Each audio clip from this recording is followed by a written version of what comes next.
Well, happy Friday, everybody. I'm Chris Shaw. I'm working from home this week like a lot of you are. And one of the things I've been doing is working on our We're Open Southwest Florida series. These are stories about businesses and nonprofits that have had to adjust what they do so they can keep going during the pandemic. Well, today we have a story as we head into what is a very important weekend for a lot of people, a story about keeping the faith. There are certain places we just don't expect to sit empty, especially in a time of crisis. But that's where we are right now, so churches like St. Vincent de Paul in Fort Myers have to close. The buildings are closed, is what I would say.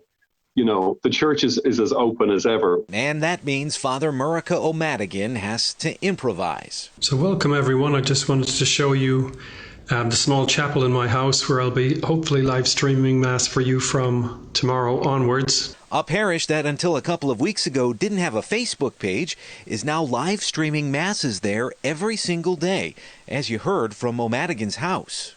The last Mass that we celebrated just before we had to close the church, which was during the week, which normally wouldn't have a big turnout, had a huge turnout. And it was very emotional. And I guess it just made everybody was so conscious of what we have and the fact that at least temporarily we had to give it up, which is very difficult. What's nice with the technology, at least, is you can see afterwards on the screen how many people were watching, and loads of people write in comments, thank you, praying for you, etc., which is really nice, and that helps a lot. Father O'Madigan is also offering drive-up confessions. People can come in their cars in the parking lot, and if they want to go to confession, so they'll just stop and roll down their window, and I'll be 6 or 7 feet back with the mask. It all seems out of place, especially because Easter is the most important time on the Christian calendar. It is a very difficult week for us not to be able to come together.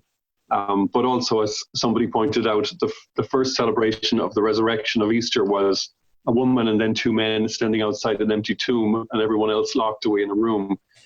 So in some senses, it's kind of almost more biblical this year.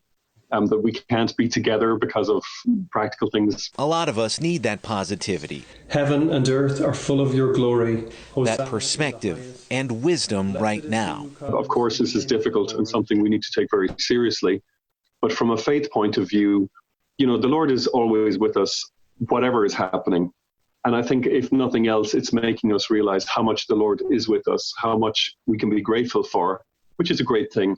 And it will pass. The big thing that our faith teaches us is that the Lord can always bring wonderful things out of the worst situations, and does, and out of this situation, I'm sure great goodness will come too.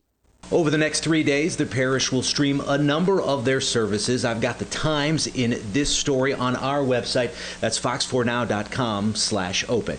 Back to you.